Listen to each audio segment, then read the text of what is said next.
प्रणम्य परमात्मानं सिद्धं त्रैलोक्यवन्दितं स्वाभाविकचिदानन्द स्वरूपं निर्मलाव्ययम् शुद्धजीवादिद्रव्याणां देशिकं च जिनेश्वरम् द्रव्यसङ्ग्रहसूत्राणां वृत्तिं वक्षे समासतः जीवमजीवमदव्यं जिणवरवसहेण जेणनेत्तिष्ठम् देविन्दुविन्दुवन्दं वन्दे तं सर्वदा शिरसा कहे जीव अजीव जिनवर वृषभ ने लोक में वे वंद्य सुरपति वृंद से वंदन करूं कर जोड़ में मिच्छो सासण मिस्सो अविरध सम्मोय देश विरदोय विरदापमत इतरो अपोवाणी अट्ठिसो मोय उव संत खीन मोहो सजोग केवल जिणो अजोगीय 14 गुण ठाणाणि कमेण सिद्धायणा दवा।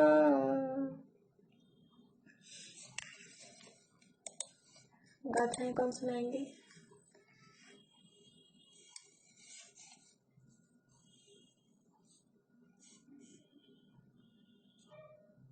हाँ बोलिए रेखा जी।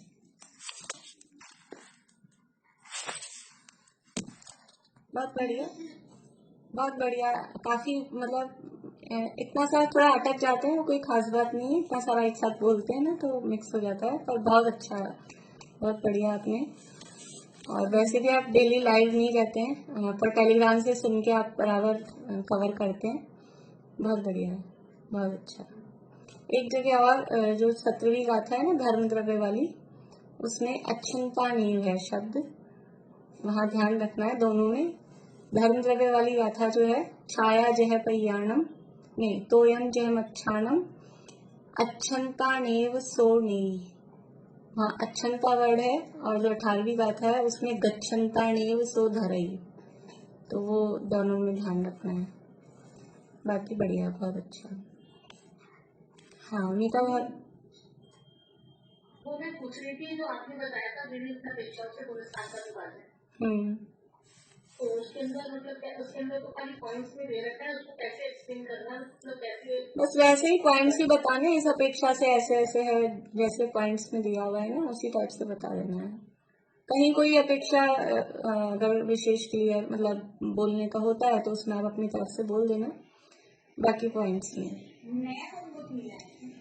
हाँ वो कल पूछ रहे थे ना, तो वो कल मुझे बाद में शाम को ध्यान आया था। तो वो गुणस्थान की परिभाषा सामान्य जो लास्ट में दिया है ना 14 गुणस्थान के बाद में विभिन्न अपेक्षाओं से विभाजन वगैरह, वो मैंने फिर वर्षा भाभी को दे दिया था। मीता भाभी आप सुना रहे?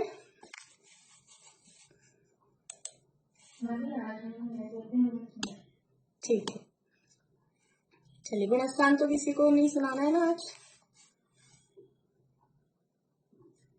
चलिए अपन आगे पढ़ते हैं अपनी। मंडे को सुना दूंगी, मेरा 7वां गुणस्थान है। ठीक है, 7वां गुणस्थान है आपका। चलिए, मेरा 12वां है।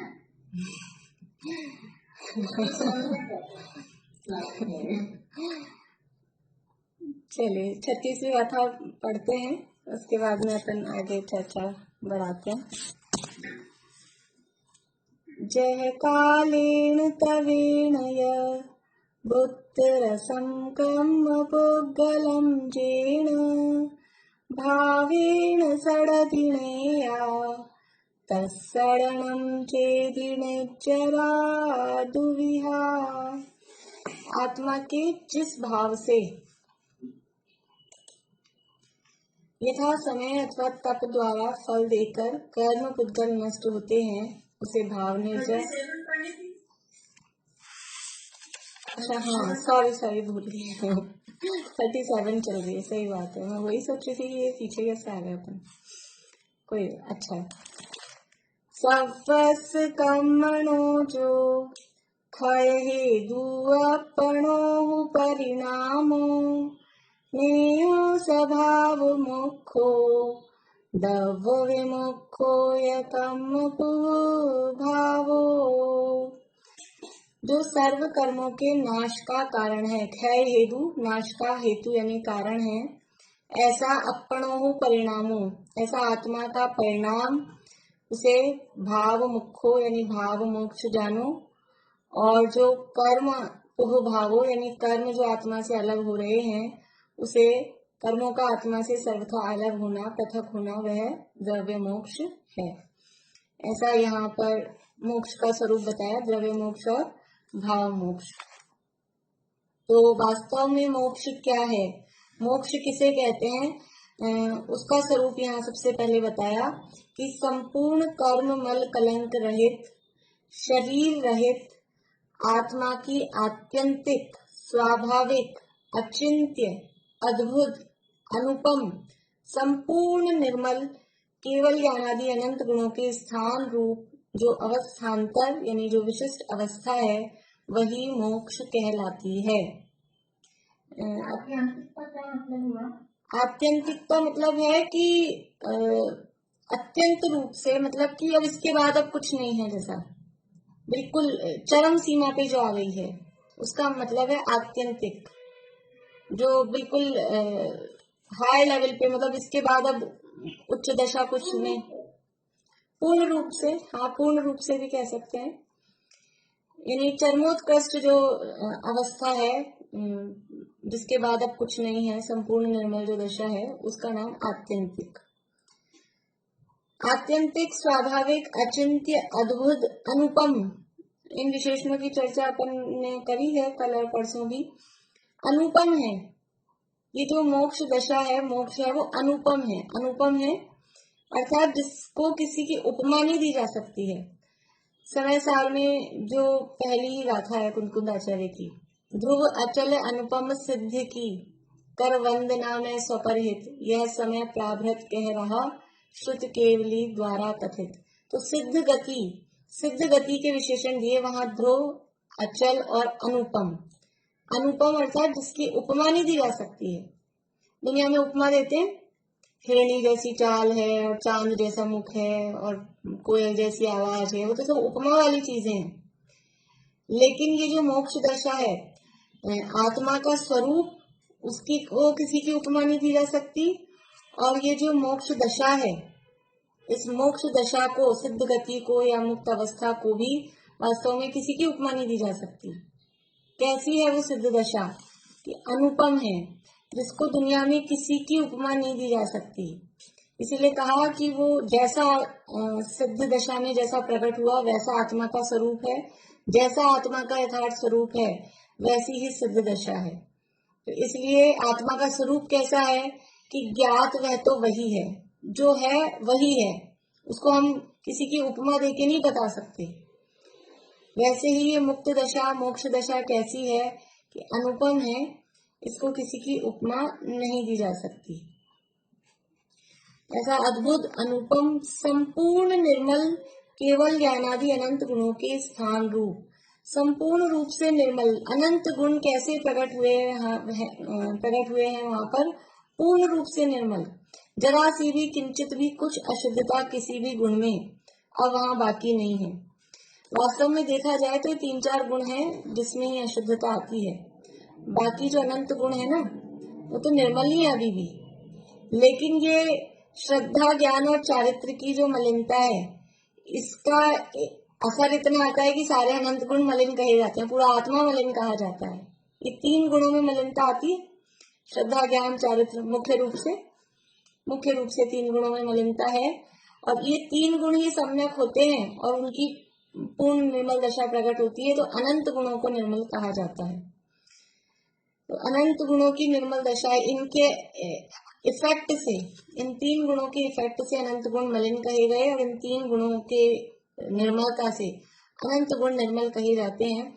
तो संपूर्ण निर्मल जो केवल ज्ञानादि अनंत गुण हैं, उनके स्थान रूप वो कहाँ मिलेंगे?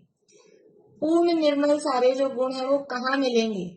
कि संपूर्ण निर्मल गुणों का, यानी संपूर्ण निर्मल जो पर्याय हैं गुणों की, उनकी जगह वो कहाँ पाए जाएंगे? कि मोक्ष दशा। तो ऐसा वो संपूर्ण निर्मल गुणों के स्थान रूप जो अवस्थान्तर अर्थात जो विशिष्ट अवस्था, वो भाव वही मोक्ष कहलाती है। तो मतलब क्या हुआ? मोक्ष क्या है? कि आत्मा की अवस्था, खाली इतना सा देखें, अवस्थान्तर अर्थात विशिष्ट अवस्था, वही मोक्ष कहलाती है। मोक्ष किसे कहा? कि विशिष्ट अवस्था को। और किसकी विशिष्ट अवस्था? तो ऊपर लिखा था आत्मा की। मोक्ष क्या चीज है? मोक्ष क्या है? द्रव्य है, गुण है, कि पर्याय है? पर्याय है। मोक्ष तत्व है। ये तत्व भी 5 तत्व पर्याय रूप है। आश्रव, बंध, संवर, निर्जर, मोक्ष, ये 5 तत्व पर्याय रूप है। द्रव्य रूप तत्व तो 2 ही हैं, जीव और अजीव। बाकी 5 जो तत्व हैं, ये 5 तत्व पर्याय रूप हैं। तो मोक्ष भी तत्व है, इसलिए मोक्ष भी पर्याय रूप है। अथवा कहें तो मोक्ष है वो जीव की अवस्था दिखाई देती है। जीव की पूर्ण शुद्ध, पूर्ण निर्मल अवस्था का नाम मोक्ष है। ये ना आत्मा की आत्यंतिक, फिर आगे स्वाभाविक, अचिंत्य, निर्मल, ये अवस्था। तो मोक्ष एक अवस्था है, पर्याय है। और किसकी है? कि जीव की, आत्मा की अवस्था का नाम मोक्ष है। लेकिन कैसी अवस्था? कि पूर्ण निर्मल, संपूर्णतः, अत्यंत निर्मल, आत्यंतिक, कि जिसके बाद अब कुछ निर्मलता बाकी नहीं बची है, बिल्कुल ऐसी आत्यंतिक, स्वाभाविक, अद्भुत, अनुपम, पूर्ण निर्मल जो दशा है, वही मोक्ष कहलाती है। तो भी वास्तव में तो मोक्ष है वो आत्मा की अवस्था है, आत्मा की अवस्था है। तो भी वो विशेष रूप से भाव और द्रव्य के भेद से 2 प्रकार का है। यद्यपि आत्मा की अवस्था है, मोक्ष है वो आत्मा की अवस्था है, फिर भी उसके 2 भेद किए हैं, एक भाव मोक्ष और एक द्रव्य मोक्ष। और बहुत जगह आपको, बहुत जगह तो नहीं, मतलब पर कुछ ग्रंथों में ऐसा देखने को मिलेगा, भाव वाले जो है ना, भाव आश्रव, भाव संवर, भाव निर्जरा, भाव मोक्ष, भाव बंध, इनकी जगह ऐसे शब्द मिलेगा। समय सार में एक आध जगह यूज किया है। जीव आश्रव, जीव बंध, जीव संवर, भाव की जगह जीव वर्ड, जीव मोक्ष, ऐसा। और द्रव्य की जगह वो उद्गल या कर्म, ऐसा शब्द मिलेगा। तो ये यद्यपि मोक्ष है वो जीव की अवस्था है, फिर भी इसके ऐसे 2 भेद किए, द्रव्य मोक्ष और भाव मोक्ष। तो हम बदलें शब्द उसकी जगह, तो जीव मोक्ष और अजीव मोक्ष। द्रव्य और भाव की जगह हम वो शब्द लगाएं, द्रव्य वाला फैक्टर है वो सारा जीव वाला है, और भाव वाला फैक्टर है वो सारा जीव वाला है, और द्रव्य वाला फैक्टर है वो सब अजीव वाला है। तो भाव मोक्ष की जगह हम लिख सकते हैं जीव मोक्ष, और द्रव्य मोक्ष की जगह हम लिख सकते हैं अजीव मोक्ष। तो यद्यपि मोक्ष है ये आत्मा की अवस्था है, फिर भी विशेष रूप से भाव और द्रव्य के भेद से उसको 2 प्रकार का कहा है, वो 2 प्रकार का है। ऐसा वार्तिक है। वार्तिक क्या होता है? वार्तिक क्या होता है मालूम है किसी को? बोलिए पूर्णिमा आंटी।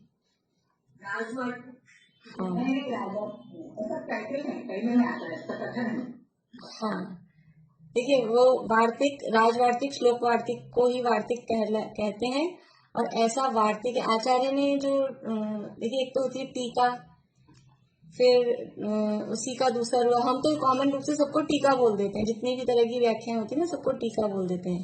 लेकिन वो लोग जो समझ लीजिए थोड़ा साहित्य के क्षेत्र में जानते हैं, वो उसका अंतर समझते हैं। टीका किसे कहते हैं, व्याख्या किसे कहते हैं, वार्तिक किसे कहते हैं, भाष्य किसे कहते हैं। अपना जो तत्वार्थमणि प्रदीप है ना, उसमें स्टार्टिंग में दादा ने थोड़ा सा उनमें डिफरेंस बताया है शुरू में। तो राजवार्तिक, श्लोक वार्तिक, तत्वार्थ सूत्र की टीकाएं हैं वो वार्तिक हैं। तो उसमें सूत्र है, सूत्र के बाद नीचे जैसे अकलंक देव के राजवार्तिक में जो है तो उसको वार्तिक बोलते हैं, और फिर उसमें और उन्होंने कुछ डिटेल लिखी है, उसको भाष्य ऐसा अलग। तो ये ऐसा वार्तिक है, मतलब या तो ये राजवार्तिक में ऐसा कहा है या श्लोक वार्तिक में ऐसा कहा है। राजवार्तिक मेरे पास था, मैंने ढूंढा था तो उसमें तो मुझे इस तरह के वाक्य नहीं मिले, तो जहां तक ये श्लोक वार्तिक में हो सकता है। ऐसा वार्तिक है मतलब, क्योंकि मोक्ष का वर्णन वहाँ तत्वार्थ सूत्र की टीकाओं में दिया गया है, तो ऐसा वार्तिक है, अर्थात वहाँ राजवार्तिक अथवा श्लोक वार्तिक में ऐसा मोक्ष का स्वरूप बताया गया है। इसको टीका बोलेंगे, जैसे वार्तिक का अर्थ क्या बोलेंगे? हाँ, वार्तिक का अर्थ तो वो उस टीका के अर्थ में ही समझ लीजिए, अपन टीका ही बोलते हैं उसको, टीका ही समझ लीजिए। तो विशेष रूप से भाव और द्रव्य के भेद से वह दो प्रकार का है, ऐसा वार्तिक है। वह इस प्रकार है, अब वो दो प्रकार का जो कहा वो किस प्रकार है। नेयो स्वभाव मुखो, उसे भाव मोक्ष जानना। कौन सा, किसको जानना भाव मोक्ष। अपणो परिणामो, निश्चय रत्नत्रयात्मक कारण समय सारूप प्रगट आत्मा के परिणाम हु, अर्थात प्रगट आत्मा के परिणाम। अपणो, पहले अपणो हु परिणामो एक साथ लिखा, फिर हु को और विशेष रूप से अलग से कहा। यानी भाव मोक्ष जानना, किसको जानना भाव मोक्ष, कि जो आत्मा का परिणाम है। लेकिन आत्मा का कौन सा परिणाम, निश्चय रत्नत्रयात्मक कारण समय सार रूप, निश्चय रत्नत्रयात्मक कारण समय सार रूप प्रगट आत्मा का जो परिणाम है उसका नाम भाव मोक्ष जानना। देखिए, निश्चय रत्नत्रयात्मक भी कह रहे हैं और कारण समय सार रूप भी कह रहे हैं। निश्चय रत्नत्रय मतलब, निश्चय रत्नत्रय का अर्थ क्या, निश्चय रत्नत्रय था समय दर्शन, समय ज्ञान, सम्यक चैत की जो प्रगट रूप अवस्था है मोक्ष मार्ग। तो निश्चय रत्नत्रय है वो कार्य रूप अवस्था है कि कारण रूप अवस्था है। अभी कार्य कारण थोड़ा बहुत समझ में आता है आप लोगों को, अपन ने पीछे भी चर्चा की थी। निश्चय रत्नत्रय, निश्चय रत्नत्रय कारण रूप है कि कार्य रूप है।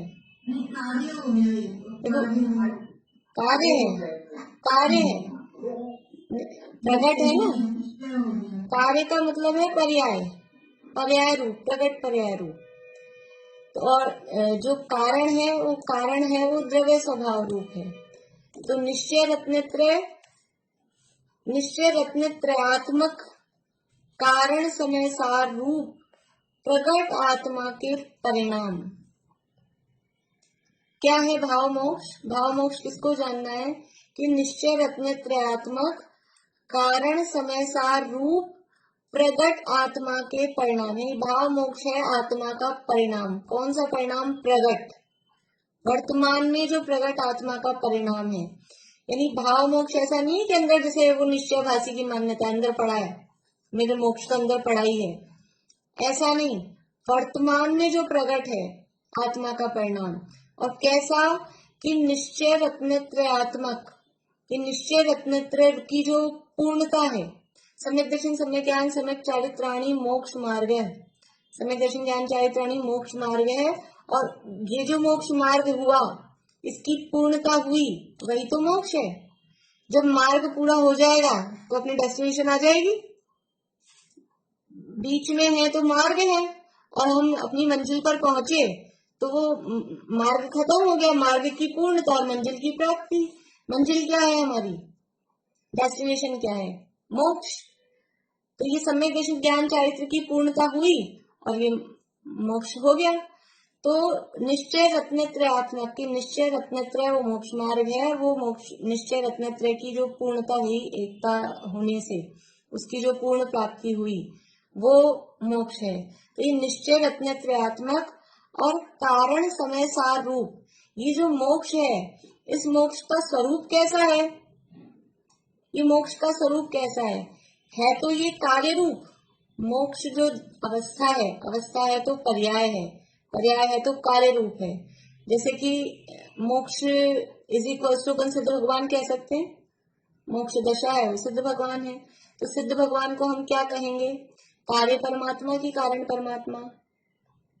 सिद्ध भगवान क्या है? कार्य परमात्मा, कार्य रूप हो गए ना, अवस्था पूर्ण शुद्ध दशा प्रकट हो गई तो उसको उनको बोलेंगे हम कार्य परमात्मा। तो ये जो मोक्ष दशा है ये कार्य रूप दशा है, लेकिन कार्य रूप दशा होने पर भी कैसी है? कारण परमात्मा, कारण समय सार रूप।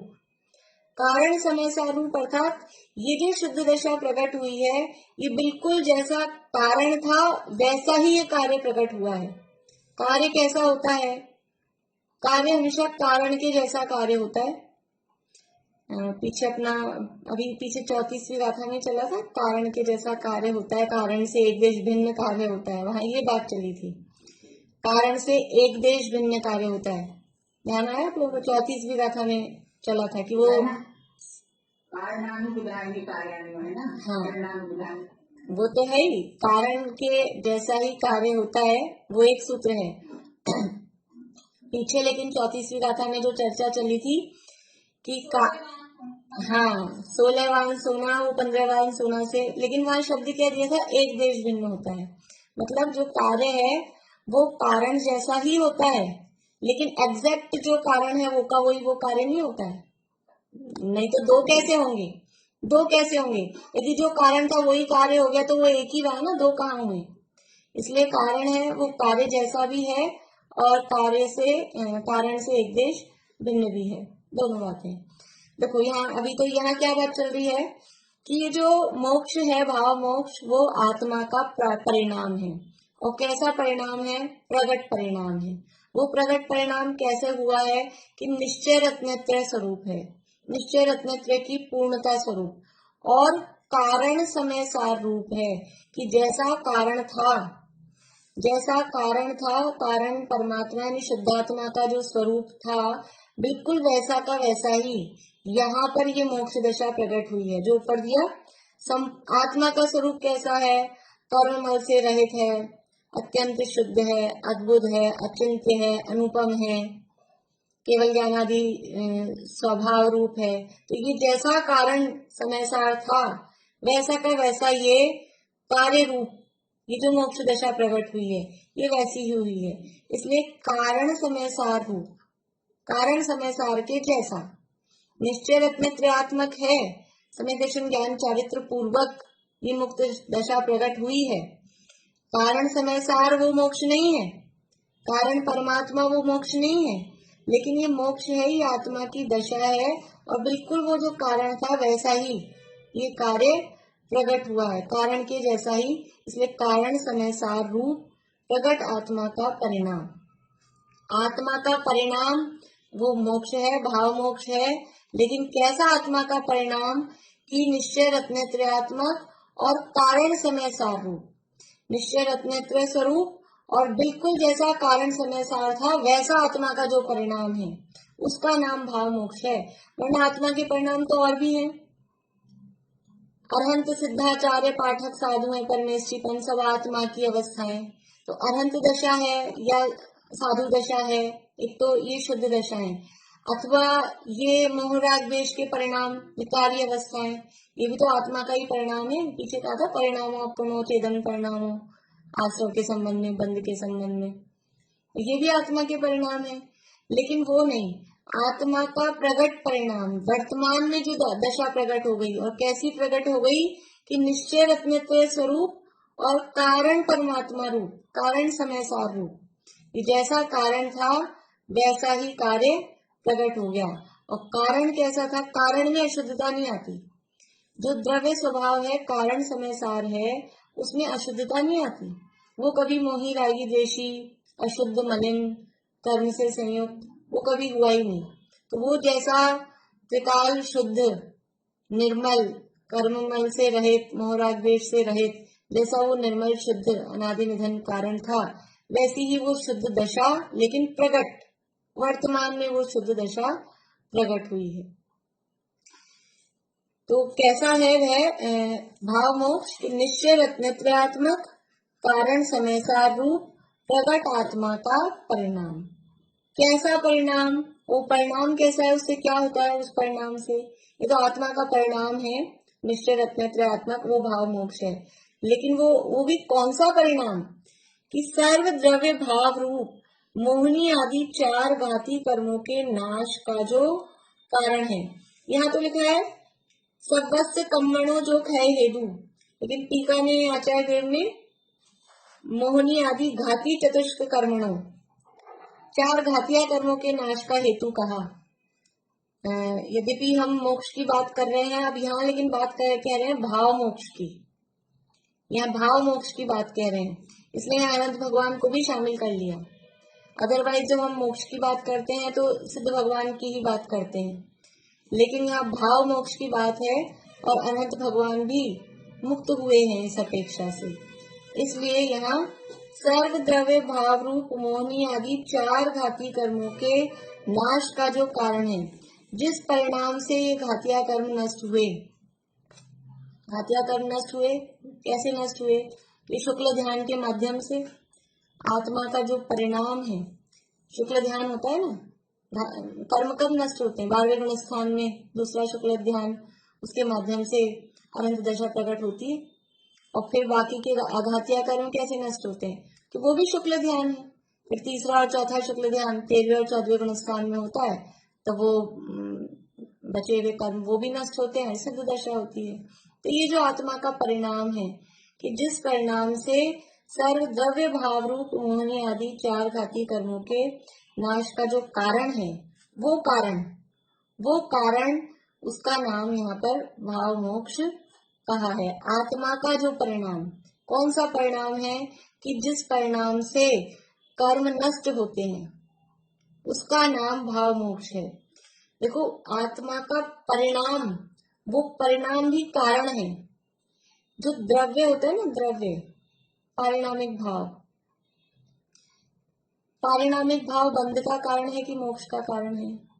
5 भाव समझ में आते हैं? शिमला वाली 5 भावों के नाम बताएं।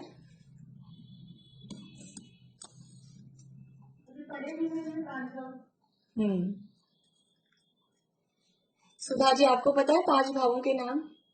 जैसे भाव ये होता है। बोलिए सुधा जी, 5 भावों के नाम पता है? मेरे से पूछा है क्या? हाँ हाँ। 5 भाव है,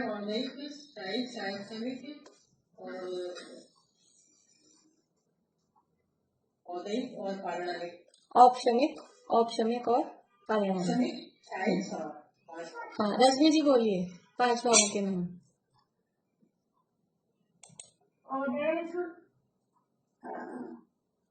औपशमिक, शायिक और पारिणामिक। औपशमिक, शायिक, शायोपशमिक, औदैक और पारिणामिक, ये 5 भाव होते हैं। तो इन 5 भावों में से कौन कौन से भाव बंध के कारण है, कौन कौन से भाव मोक्ष के कारण है? बोलो भारती आंटी। पारिणामिक मोक्ष का कारण, और बाकी चारों बंध के कारण है? बंध के कारण है। हाँ बोलिए सरोज भाभी, बोलिए।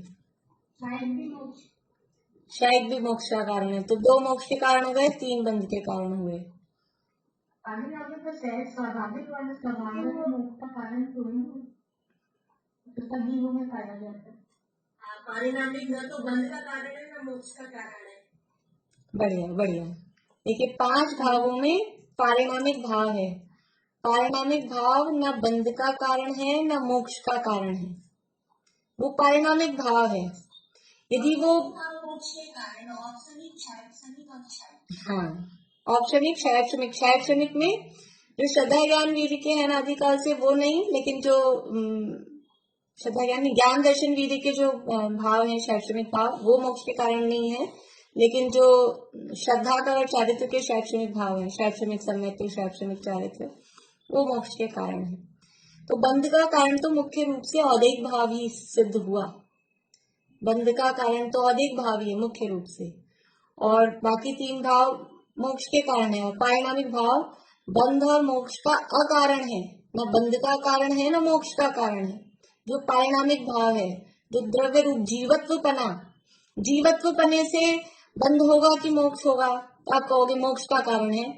तो मोक्ष का कारण है तो अभी है कि नहीं जीवत्व? अभी पारिणामिक भाव है कि नहीं जीवत्व पारिणामिक भाव? तो क्यों नहीं मोक्ष हो रहा? क्यों नहीं हो रहा मोक्ष?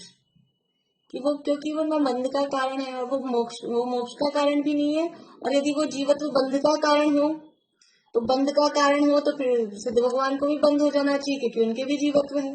जीव तो सब है ना, सभी जीव हैं। इसलिए वो पारिणामिक भाव, जीवत्व पारिणामिक भाव, वो ना बंध का कारण है ना मोक्ष का कारण है, वो तो बंध मोक्ष का अकारण है। फिर मोक्ष के कारण क्या है कि कर्मों का जो उपशम होने पर औपशमिक भाव या शायिक भाव प्रकट होते हैं, ये मोक्ष के कारण बनते हैं। और जो कर्मों के उदय स्वरूप औदिक भाव होते हैं, वो बंध के कारण होते हैं। तो यहाँ जो कह रहे हैं कि सर्व द्रव्य भाव रूप मोहनी आदि 4 घाती कर्मों के नाश का जो कारण, तो ये घातिया कर्मों के नाश का कारण ये कौन सा परिणाम होगा? तो शायिक भाव है, एकदम लास्ट में अपन जाएंगे तो शायिक भाव है। पहले औपशमिक भाव भी हुआ था, फिर शैक्षणिक भाव भी हुआ, और फिर ये घातिया कर्म कब नष्ट होंगे? शपथ श्रेणी चढ़ेंगे, शायिक सम्यक पूर्वक शपथ श्रेणी जब आरोहण करेंगे तो इस घातिया कर्मों का नाश का कारण वो होगा। तो वो जो कारण है वो आत्मा का परिणाम, उसको ये ऐसा जो आत्मा का परिणाम है, और वो कैसा है आत्मा का परिणाम कि वो कारण समय सार रूप है, जैसा कारण है उस रूप वो परिणाम होता है, निश्चय रत्नत्रयात्मक है। वो वास्तव में उसको भाव मोक्ष जानना चाहिए। भाव मोक्ष की बात चल रही है। भाव मोक्ष का मतलब है कि आत्मा के परिणामों की शुद्धता। मोक्ष मतलब शुद्ध दशा, और भाव मतलब आत्मा के परिणाम। आत्मा के परिणामों की जो शुद्ध दशा है उसका नाम भाव मोक्ष है। पूरा एक बार फिर से पढ़ के फिर आगे बढ़ते हैं। औपशमिक अपना तत्वार्थ सूत्र है ना, उसमें दूसरे अध्याय का पहला ही सूत्र है। औपशमिक, शायिक,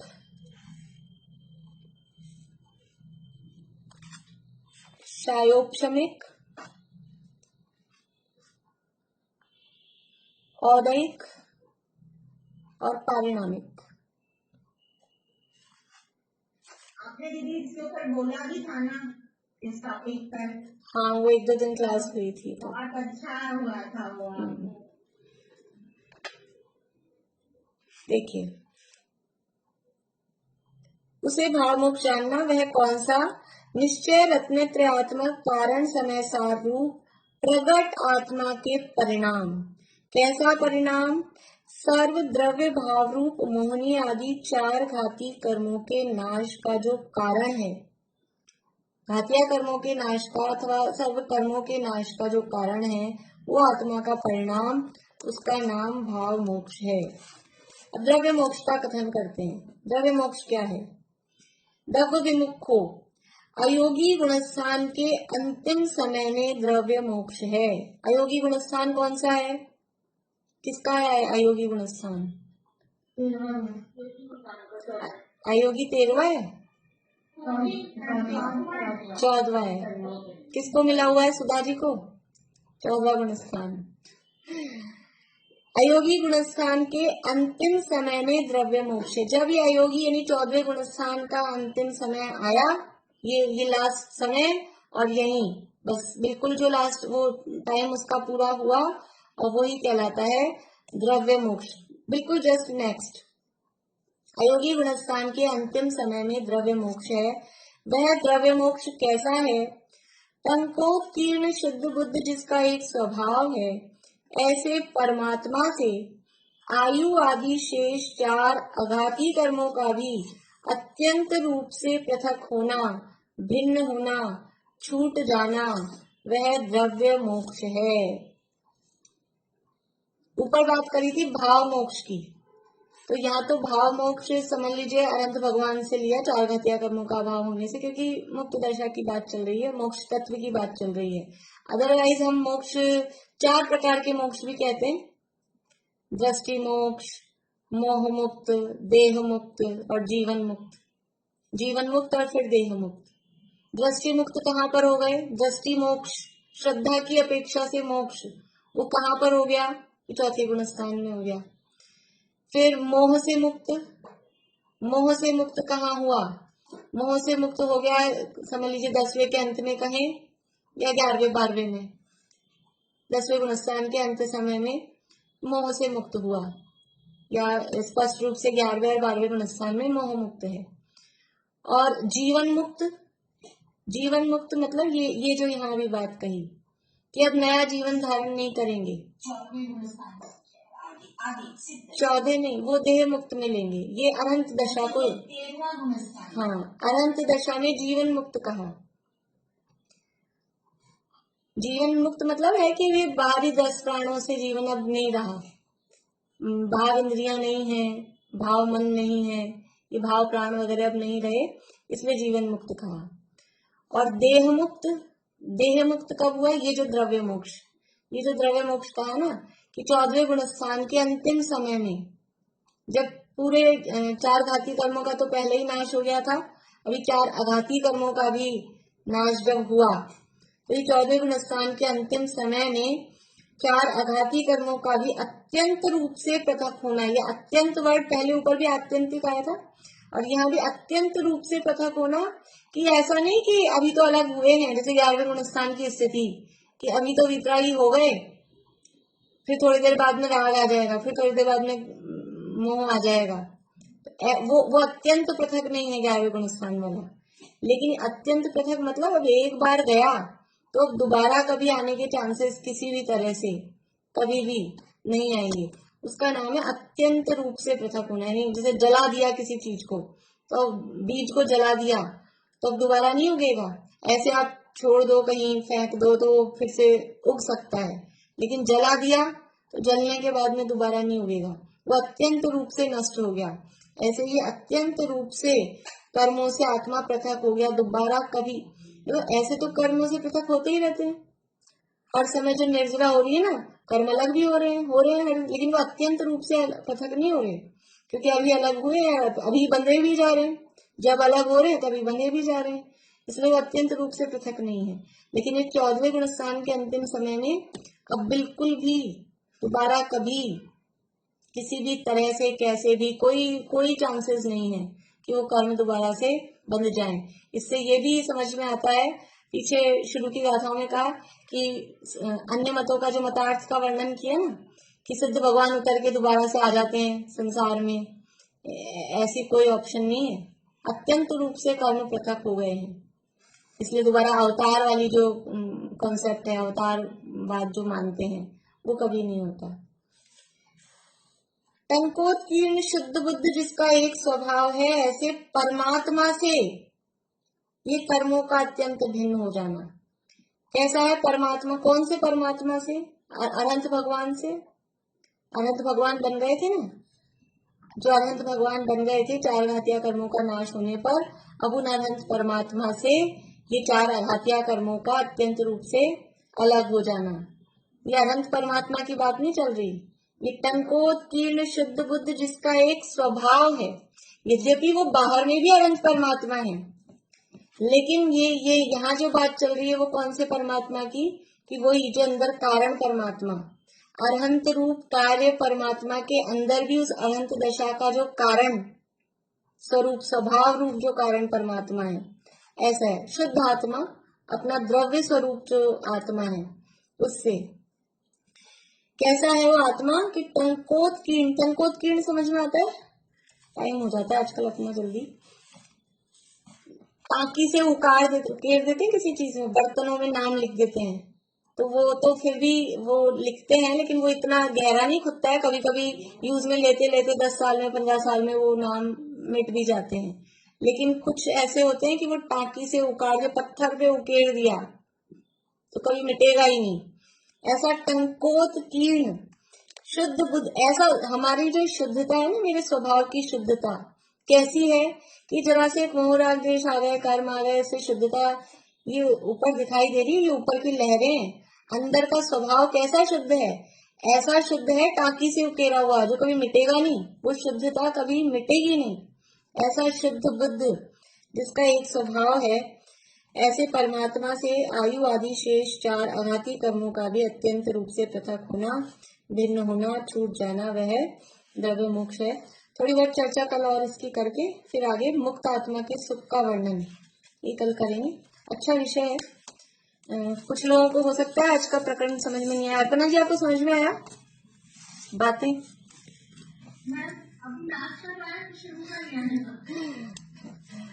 कुछ विषय भी ऐसा ही चल रहा है प्रकरण, थोड़ा रेगुलर रहिए आप और आप कवर कर लेना, टेलीग्राम पे सुन के फिर कवर कर लेना। और भी कुछ लोगों को नहीं आया होगा, थोड़ा भारी लगा होगा, लेकिन फिर भी तसल्ली रखें। आत्मा की महिमा थी और कुछ नहीं, आत्मा के स्वरूप की महिमा। तो अपनी महिमा समझ के प्रसन्न हुए कि ऐसा मेरा स्वभाव है। ऐसा चलिए अभी यहीं पूरा करते हैं। जय श्री।